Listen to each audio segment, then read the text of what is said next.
E aí, galerinha, bora lá para nossa aula do terceiro ano, números complexos. Lembrando que os números complexos, eles surgiram exatamente com a necessidade de resolver algumas questões que até então não tinha solução. Ou seja, e aí você observa aqui nessa tela, né, a imagem dos conjuntos numéricos. Até então, a gente tinha trabalhado nesse conjunto aqui, ó, conjunto dos números reais. A gente tinha trabalhado aqui nesse conjunto, ó, ok?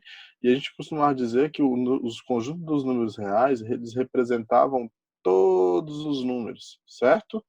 E aí, agora tem um conjunto que é maior do que os números reais, que é o conjunto dos números complexos, que entra exatamente a partir da resolução de um item que não tinha solução até então, ok? E esse número complexo, observe então que ele contém todos os outros conjuntos, conjunto dos reais, conjunto dos racionais, são o conjunto das frações, conjunto dos inteiros, que são o conjunto dos números negativos e positivos com zero, e são infinitos dos dois lados. Conjunto dos números naturais, que são os números de contar, que a gente poderia colocar assim, só para você relembrar aqui, ó, 0, 1, 2, 3, e assim até o infinito, beleza? E aí temos o conjunto dos irracionais, aqueles números conhecidos como o π, o φ, as raízes não exatas, ok?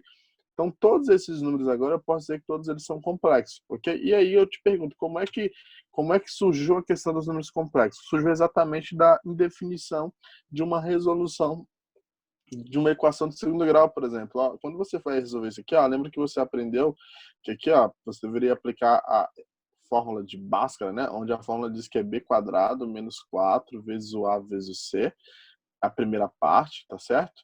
E a segunda parte dessa resolução é onde x é igual a menos b, mais ou menos a raiz de delta, dividido por 2 vezes a, ok? E aí, quando você resolve isso aqui, lembra que você tem as constantes reais, a, b e c, beleza? Aqui nesse caso, o a é quem acompanha a constante x quadrado, no caso aqui o a é um positivo, o b é quem acompanha a constante x, no caso aqui o b é menos 14, e o c, no caso aqui, é mais 50. Resolvendo isso aqui, aplicando exatamente essa primeira parte aqui da fórmula de Bhaskara, teremos o seguinte, ó, que o delta vai ser igual a b quadrado, que no caso coloque entre parênteses, por favor, todas as vezes que o b for negativo, menos 4 vezes o a, que é 1, vezes o c, que é 50, ok? Resolvendo isso aqui, lembrando que quando o número está ao quadrado, ele é negativo, ele sempre vai ficar positivo, então aqui vai ser 14 vezes 14, que dá 196.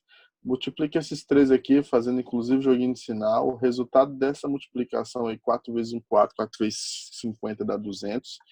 Fazendo essa continha, a regra diz que subtração de sinais diferentes, subtrai e pega o sinal do maior, então o maior é 200, fica negativo, então aqui ficaria menos 4.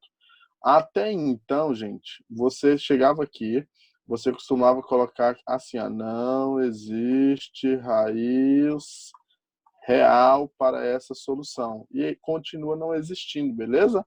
Só que agora a gente vai encontrar as raízes complexas dessa solução, beleza? Então vamos agora encontrar aqui, ó, as raízes. Lembrando que quando eu digo raízes, é o valor de x que satisfaz aquela equação ali, x quadrado menos 14x mais 50, beleza?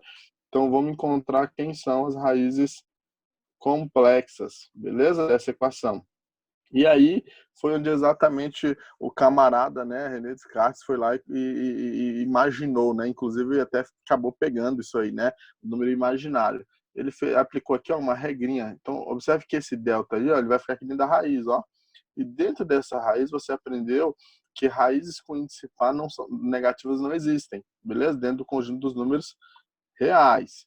E aí, ó, menos 4 não tem solução dentro dos conjuntos reais. Mas aí, aplicando a propriedade de radiciação, onde diz que eu posso separar uma multiplicação em dois radicais, ó, poderia fazer isso aqui, continua sendo menos 4 dentro da raiz, onde o 4 tem solução para essa raiz, que é 2, e esse aqui ó, não tem solução. Aí foi onde René Descartes imaginou e falou, vamos trocar isso aqui por uma letra. E ele trocou pela letra E de imaginação, beleza? De imaginar, de imaginário, beleza? Isso quer dizer, então, que qualquer raiz agora quadrada negativa dentro dos complexos vai ter solução. Então, por exemplo, eu tenho menos 25. O esqueminha que eu te dou, o macetezinho, é tira a raiz ou escreve o número e deixa uma raiz negativa de menos 1 para você substituir pelo i, beleza? No caso aqui, ó, 25 tem raiz? Tem, 25 é 5. E aí você vai ter o negativo com 1 aqui dentro da raiz, onde isso aqui a gente troca pela letra i, beleza? E aí a solução da raiz de menos 25 é essa aqui. Professor, e se fosse uma raiz que não resiste raiz real? Olha só, 7 tem raiz exata? Não. Mas aí o que você faz? Mesmo princípio, tira a raiz com valor positivo e escreve do lado, ok? Porque isso aqui seria a solução disso aqui. Se você quiser escrever isso aqui de forma mais concisa, você poderia escrever assim, ó, raiz de 7 vezes raiz de menos 1, onde isso aqui eu não tenho solução, mas é um valor possível, beleza? E agora, a raiz quadrada de menos 1, onde essa raiz não vai ter solução e você trocaria pelo i. Observe que a resposta dá o mesmo, seja você fazendo direto ou seja você fazendo de forma concisa, bem tranquila. Então, vamos resolver essa questão exatamente dessa maneira. Belezinha? Então, vamos lá. Resolvendo então agora a segunda parte da fórmula, x é igual a menos b, como b é menos 14 vai ficar positivo, então aqui é 14, mais ou menos a raiz de delta, no caso a raiz de delta, que seria a raiz de menos 4, que eu já mostrei aqui, ó, que a raiz de menos 4 é 2, então já vou colocar direto 2 aqui, beleza? Dividido por 2 vezes o a, como a é 1, 2 vezes 1 dá 2, ok?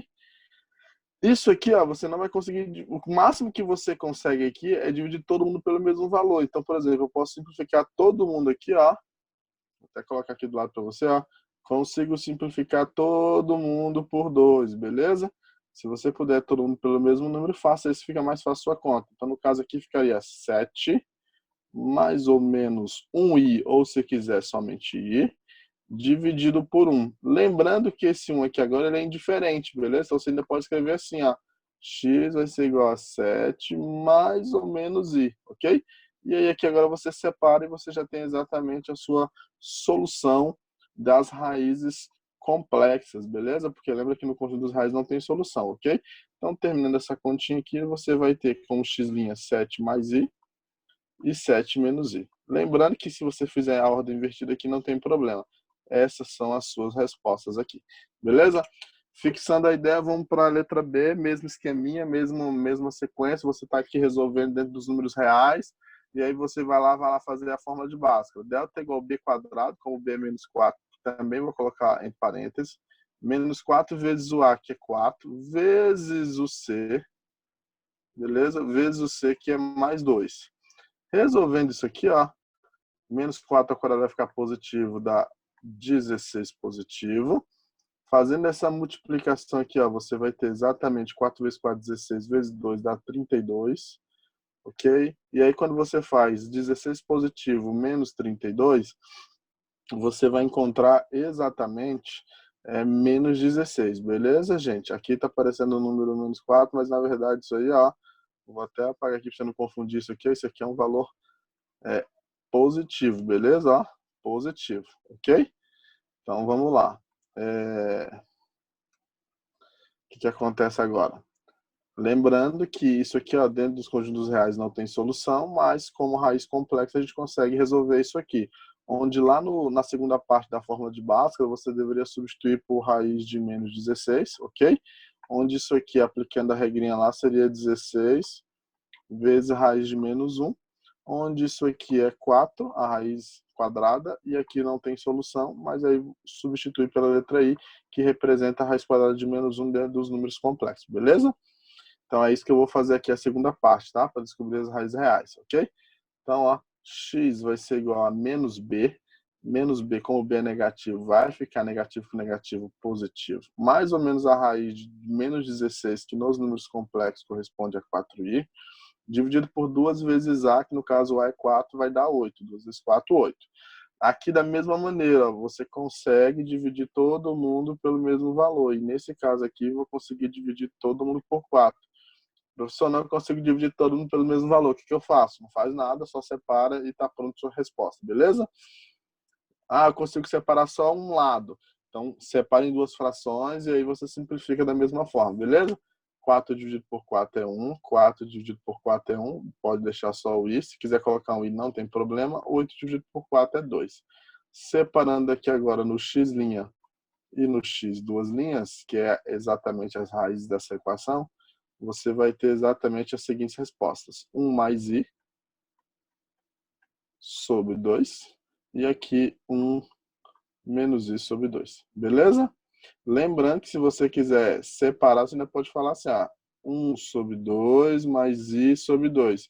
Beleza? Aqui não tem problema. E quando eu digo que você pode simplificar um lado, é exatamente isso. Você pode simplificar, se você separasse aqui, se você separasse aqui assim, 4 sobre 8 mais ou menos 4i sobre 8, é a mesma coisa do que a gente fez, beleza? Aí você separaria por partes. Aqui dá para fazer tudo de uma vez, é mais fácil fazer da forma como a gente fez aqui nesse esquema aqui, beleza? É isso, tá aí resolvida a sua solução das raízes dentro dos números complexos. Aí eu gostaria que você anotasse aí essa letra C para você fazer e essa letra D também. Anota aí no seu caderno e faça, por favor, vamos treinar juntos. Agora vamos aqui então partir então. Eu já sei que o número complexo surgiu exatamente de uma indefinição de uma raiz quadrada de número negativo, onde eu não conseguia resolver, eu tinha que parar a conta. Mas eu também entendi que o i, que é um número imaginário, ele representa a raiz de menos 1 que eu nunca vou conseguir resolver. E aí, esse número complexo, então, ele vai ter várias formas de representação, e a primeira forma que vai aparecer, e uma das que mais aparece, é a forma algébrica. A forma algébrica é a representação de número complexo. Por exemplo, o modelo, o formato do número complexo é exatamente assim, Z igual a mais BI, onde esse A e esse B são números, tá? São números o quê? São números reais, então a gente costuma dizer que eles pertencem ao conjunto dos reais, beleza? Ok? Desse modo, a gente tem os seguintes exemplos de números complexos na forma real. Imagina aqui a primeira situação. Eu dei para vocês números complexos Z igual a menos 3 mais I. Observe que se eu te perguntasse aqui quem é o A e quem é o B, provavelmente você iria me falar, esse menos 3 está no lugar do A, esse aqui está no lugar do B. Ou seja, eu poderia dizer aqui que o A é menos 3 e que o B é mais 1, ok? Ou somente 1, beleza? Outro esqueminha aqui. Se eu tivesse aqui um exemplo número 2, tivesse outro número complexo, esse número complexo fosse 7i mais 4. Cuidado, porque nem sempre a questão vai te dar um número complexo na ordem A mais BI. Aqui eu coloquei invertido exatamente para você lembrar que nesse caso aqui, eu te aconselho até você, se você quiser organizar, mas se não te atrapalhar, não tem problema fazer do jeito que tiver a questão, isso aqui deveria ter vindo assim. Onde eu sei, onde é que eu sei que o A vale quanto? O A vale 4 e o B vale 7. Observe, gente, que o B ele não vai ter a letra I do lado. Por quê? Porque o B ele é um número real, ok? Ele pertence aos reais, ele não é uma constante, beleza? O I, no caso ali, poderia dizer que é uma constante com a letrinha, que tem um valor de raiz quadrada de menos 1, ok? Então, todo número complexo na forma algébrica, ele precisa aparecer com esse modelo, A mais BI, ok? Mesmo que você tenha isso aqui, você vai falar, professor, mas e se eu tivesse um exemplo onde aqui seria 5 menos 7? Mas aqui deveria ser mais, não tem problema, gente. Lembra que o mais ele não altera o que vem depois. Então, se eu tivesse que colocar um mais, parênteses, menos 7 é a mesma coisa, ok? Então, aqui, mesmo esqueminha. Quem é o A? O A é 5. Quem é o B? Menos 7. Você precisa ter em mente exatamente essa questão de conseguir determinar o A e o B na forma algébrica, beleza? É isso aí, bola para frente. Outra situação que pode aparecer é você representar um número complexo na forma de afixo, tá? Então, se você tiver que representar um número complexo na forma de afixo, basta lembrar que o número complexo na forma de afixo, ele vai ser representado assim, entre parênteses, onde você vai ter duas coordenadas, a coordenada x e a coordenada y, onde a coordenada x está relacionada com o valor de a e a coordenada y está associada ao valor de b. De novo, para não ter dúvida, lembra que você tem a forma algébrica e na forma algébrica você tem essa representação. Se for na forma de afixo, o número complexo ele pode ser representado desse modelo aqui, ok? Onde o A é o primeiro, deixa eu arrumar aqui essa letrinha, beleza? Não ficar tão espalhafatosa. Então aqui, a letra A e letra B, beleza? Ou seja, constantes A e a constante real B, ok? Então acaba sendo a mesma coisa, beleza? Vamos fazer aqui então, todos esses números estão representados na forma algébrica, beleza? Uns são completos e alguns são incompletos, ok? Aí olha só, esse Z1 aqui, na forma de afixo, quem é o A? O A é 10. Quem é o B? B é mais 2, então B aqui. O Z2, quem é o Z2, professor? O Z2 é o A, que é 5, e o B, que é -3, perfeito? Quem é o Z3? O Z3 é 10 e 2. Observe que a letra A e a letra B têm o mesmo valor, não tem problema, que a gente está só treinando, beleza?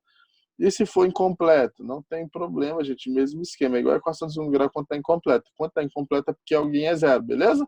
Então, nesse caso aqui, observe que não tem um número sem letra que acompanha aqui, que no caso é representado pela letra A. Então, aqui, ó, o A é zero, ok? E o B? 5. O Z6, observe que ele é incompleto também. Se ele é incompleto, é porque falta alguém. Então, quem está faltando é zero. Quem está faltando? A parte que tem o I. Quem é a parte que tem o I? A parte imaginária aqui, ó. Então, o B é zero. E aqui você coloca o -4. Então, tá aqui a representação. Esse aqui, ó, vou deixar para você montar para mim, beleza? Monta no seu caderno, ok? Quero só abrir um parêntese aqui para a gente poder visualizar exatamente essas duas situações. Ó. O Z5, que está escrito como 5i, ele está faltando quem? Está faltando exatamente o A.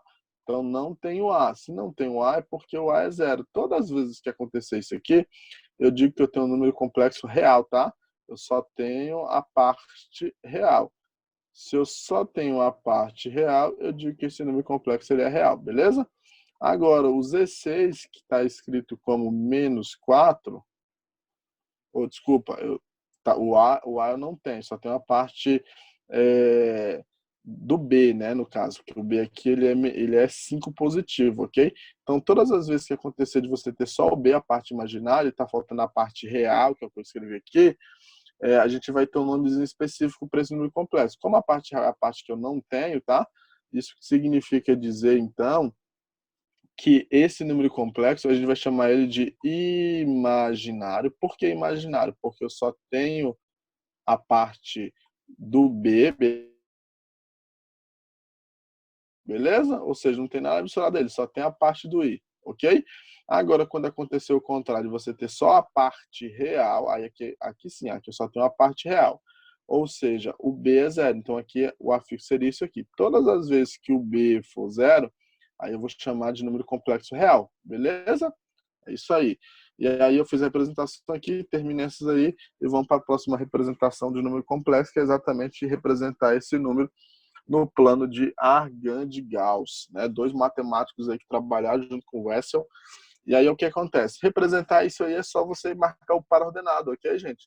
Olha só aqui, ó. Aqui eu tenho o afixo 2 e 3. Esse número complexo aqui, ó, se eu fosse chamá-lo de Z7, por exemplo, ele seria escrito na forma algébrica assim, ó, 2 mais 3i. Esse aqui, se eu chamasse de Z8, ele provavelmente seria escrito na forma complexa, na forma algébrica, né? Desse jeito aqui, ó, -3 mais i, ou 1i, que está na forma de afixo, mas na forma algébrica ele ficaria 3 menos 2i, perfeito? Agora eu quero colocar no plano. O que colocar no plano, gente, é só marcar esse par ordenado aqui, beleza? Ó, vou pegar aqui um que a gente consiga fazer bem rapidinho, ó. Eu tenho esse número complexo aqui, ó, Z4. Vou fazer com vocês Z4, na cor vermelha. Presta atenção aqui, ó. Cor vermelha não, vou fazer na cor azul, para não confundir aqui, porque já tem os vermelhos. Eu tenho -1, que é do x, lembrando que isso aqui, ó, é -1 e 5, beleza? Então, -1 tá aqui, ó. Tá aqui, vocês estão vendo aí o cursor. E o 5, ele estaria bem aqui para cima. Então, como eu estou vendo que está indo de 2 em 2, então aqui seria 4. O 5 daria mais ou menos aqui, beleza? Dá exatamente aqui. Se essa reta continuasse, né, e ela continua até o infinito, lembra disso, beleza? Então aqui, ó, marcando o tracejado, ó, observe onde é que esses pontos vão se encontrar. O ponto de encontro desses dois eixos, desse par ordenado, é exatamente onde vai estar representado o meu número complexo. Então, nesse ponto que eu estou colocando aí, é onde eu colocaria o meu Z4, que eu ainda posso escrever na forma 1 e 5, ok? Então, quando pedir para representar no plano de Argand-Gauss, é para fazer exatamente essa demonstração, ok? Então, bora ali para frente. Conjugado. O que é o conjugado de um número complexo? Detalhe, o conjugado de um número complexo, ele sempre é representado pelo nome do número complexo com um tracinho em cima, ó. Então, todas as vezes que você vê um tracinho em cima, um ou dois, né? Porque se tiver dois tracinhos, significa conjugado do conjugado, ok? Mas normalmente a gente só vê um tracinho mesmo. Quando tiver o número, o nome do número com um tracinho em cima, significa que você está querendo conjugado, ok? Beleza? Isso quer dizer, então, que como é que eu faço o conjugado? Ó, o conjugado, vou até escrever aqui, puxar uma setinha aqui pro cantinho. Ó. O que é o conjugado? É você trocar, eu até te aconselho a você anotar isso aí no seu post-it, no cantinho do seu caderno.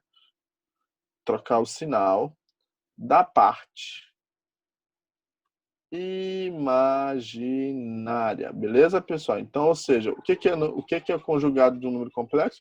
É quando você pega a parte imaginária e troca o seu sinal, ok? Resumindo isso aqui agora na conta. Eu tenho esse número complexo Z1, eu quero o seu conjugado, então Z1 com tracinho em cima. Quem é o conjugado dele? É você pegar ele e trocar o sinal da parte imaginária. Lembra que a parte imaginária é a parte que tem o i. Observe que aqui estava positivo e agora eu coloquei negativo. Ah, eu quero fazer agora o Z2. Como é que eu faço o Z2? Escreve ele e troca o sinal da parte imaginária. Opa, coloquei 2, mas é 3. 2 era o anterior, né? Então, só trocar aqui e colocar o 3i. Esse é o número complexo aí na forma conjugada, ok? Ah, eu quero colocar o Z3, não esqueça o tracinho, tá, gente? Ok? Z3 conjugado, tem que ter o tracinho lá em cima. É você pegar e trocar o sinal da parte imaginária. De novo aqui, ó. Esse eu vou deixar para você, beleza? Vou fazer o de baixo aqui, ó. Observe que esse aqui, ó, ele está incompleto. Não tem problema, ele está incompleto é a mesma coisa. Usa a definição. Qual é a definição de conjugado? Tem que trocar o sinal da parte imaginária. Tem parte imaginária aqui para trocar? Tem, porque tem o número que acompanha o i. Qual é o sinal aqui? Positivo. Então troca o sinal do positivo e fica o quê? Negativo, beleza? De novo, Z6 na sua forma conjugada, tracinho lá em cima. Tem parte imaginária aqui? Não tem parte imaginária. Se não tem parte imaginária, isso quer dizer, então, que é só você repetir o valor, porque você não pode trocar o sinal de uma coisa que você não tem, ok? É isso aí. Lembra que eu estou deixando essa aqui para você fazer comigo, ok? Vamos lá, próximo. Eu quero calcular um módulo de número complexo, tá? Como é que calcula um módulo? Primeiro, eu preciso entender o que é um módulo, ok? Então, acompanha comigo aqui embaixo, ó. Pensa no eixo, ok? Pensa no eixo. Aí eu vou pegar esse ponto aqui, ó, que é o 5 e o menos 3 e o Z2, e eu quero calcular o módulo de Z2. O módulo de Z2 eu posso representar de dois jeitos. Eu posso colocar a barrinha, que você aprendeu que significa módulo, e vou botar o Z2 aqui, que é o que eu vou fazer com vocês, ok? Ou eu posso colocar, nesse caso eu vou colocar assim, ó, essa letra que parece um P, é a letra grega chamada de Rho, ok? A letra grega Rho, ela representa módulo aqui no número complexo, beleza? Pode fazer assim ou desse jeito, tanto faz.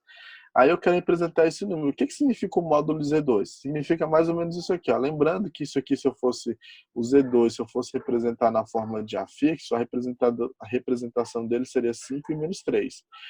Certo? Forma algébrica, a forma de afixo. Se eu fosse colocar isso aqui no plano de Argand de Gauss, eu provavelmente faria aqui, ó. Colocaria o 5 aqui, marcaria o menos 3 bem aqui embaixo, ok? No eixo Y, beleza? Onde esse eixo aqui eu chamo de eixo real, que é representado pela constante x. E aqui em cima, esse aqui eu chamaria de eixo Y, também conhecido agora como eixo imaginário, ok? E aí, eu faria aqui o tracejado, e onde esses dois pontos se encontram, aqui eu colocaria Z2. Essa é a representação no plano, isso não é módulo. O que é módulo? Módulo é a distância da origem até o número complexo, beleza? Isso aqui, ó, é que é o módulo de um número complexo, beleza? E aí, se você fosse observar aqui, ó, vou fazer na cor amarela, observe que isso aqui vai acabar virando um triângulo retângulo, ó.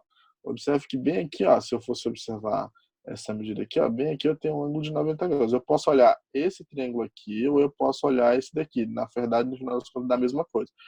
Observe que esse lado aqui, ó, esse lado desse triângulo é 5, tá? Que é essa medida aqui, ó, ok? E essa medida aqui de cima, que eu vou fazer na cor verde, ela representa 3 e aqui seria 5, está faltando esse valor.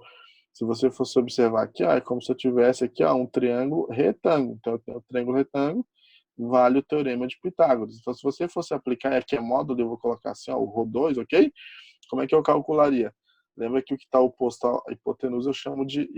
Está oposto ao ângulo de 90 eu chamo de hipotenusa, né? Não precisa ficar falando o nome direto na resposta. Então, seria hipotenusa ao quadrado igual a soma dos quadrados dos catetos, certo? Então, ficaria assim. Esse valor aqui, ó, você acaba elevando para o outro lado, passando para o outro lado em forma de raiz. Então, ficaria raiz de 5 ao quadrado mais 3 ao quadrado, ok?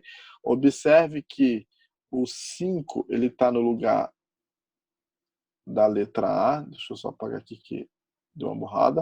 Então, olha só, observe aqui o seguinte, ó. O 5 está exatamente no lugar da constante A, o 5 é a letra A e o 3 menos 3 é a letra B, ok? Observe que aqui, ó, eu coloquei 3 positivo, mas aqui é menos 3, né? Então aqui seria menos 3, então aqui seria menos 3. É claro que a gente trabalha com medida positiva, por estar ao quadrado ali também vai acabar ficando positivo no final, então aqui deveria colocar parênteses, tá certo? O 5 é o A, o menos 3 é o B e os dois estão ao quadrado. Essa daqui, ó, é exatamente a fórmula de um conjugado. Então, toda vez que você tiver que calcular o conjugado, não, um módulo de número complexo, basta você usar essa fórmula. Então, anota essa fórmula no seu caderno que ela é muito importante. Então, todas as vezes que você precisar do módulo, você precisa usar essa fórmula aqui, ok? Então, resolvendo o módulo do número complexo 2, então o Rho2 ficaria o seguinte, ó, 5 ao quadrado é 25, menos 3 ao quadrado vai dar 9. Realizando essa soma aqui, você vai ter exatamente 34. Onde 34 você precisa verificar se dá para tirar alguma coisa da raiz, né? Tem que fazer MC. Dividindo por 2 dá 17, 17 é primo só dá por ele mesmo. Você observa que não tem nenhum PAC desse lado direito, então você não consegue tirar nada, está resolvido o módulo. Professor, não entendi, como é que é esse negócio mesmo? Então, espero que você copie isso aí, eu vou apagar tudo isso aqui e vamos lá de novo. Então, falou de módulo, está pedindo a distância da origem até o seu número complexo. Tem uma formulazinha, que a fórmula é a raiz quadrada de a quadrado mais b quadrado. Você pode representar assim, ou se quiser entre barrinhas, não tem problema, é a mesma coisa, ok? Onde o esqueminha é isso aqui, ó, a quadrado. Ver isso aqui, basta você pegar o seu número complexo, por exemplo, vou fazer agora essa daqui, ó. Vou fazer então o Rho, ou seja, o módulo da letra A, ok? Se quiser colocar a letra A aqui, não tem problema não. Então, quem é o A e quem é o B? Lembra que aqui, ó, o A é o 10 e o B é o 2 positivo. Então, ficaria 10 ao quadrado mais 2 ao quadrado, usando exatamente essa fórmula aqui. E aí, o seu módulo do número complexo 1, ele vai ser exatamente 10 ao quadrado, que é 100, 2 ao quadrado, que é 4. O módulo do número complexo da letra A vai dar exatamente 104. Só que você não pode parar nessa raiz, tem que ver se ela tem raiz exata ou se você consegue fatorar essa raiz, tirar alguma coisa da raiz. Então aqui, ó, 104 por 2 é 52, por 2 é 26, que por 2 dá 13, que 13 é primo, só dá por ele mesmo, e dá 1. Então, esse índice é 2, você precisa juntar de 2 em 2. Então, junta um aqui. Aqui não dá para juntar, eu te aconselho a você multiplicar e levar ele no formato normal, beleza, gente? Deixa eu parar aqui que deu uma borradinha de novo. Então, olha só. Então, aqui, ó, aqui vai ficar 26 mesmo. Então, aqui vai ficar 2 ao quadrado, beleza? Então, aqui, o módulo do número complexo 1 vai ser exatamente raiz de 2 ao quadrado vezes 26. Essa multiplicação continua sendo 104. E você aprendeu que você pode cortar aqui, ó. Então, o módulo da letra A vai ser igual a 2 raiz de 26. Resolvido, é isso aí. E vamos para frente.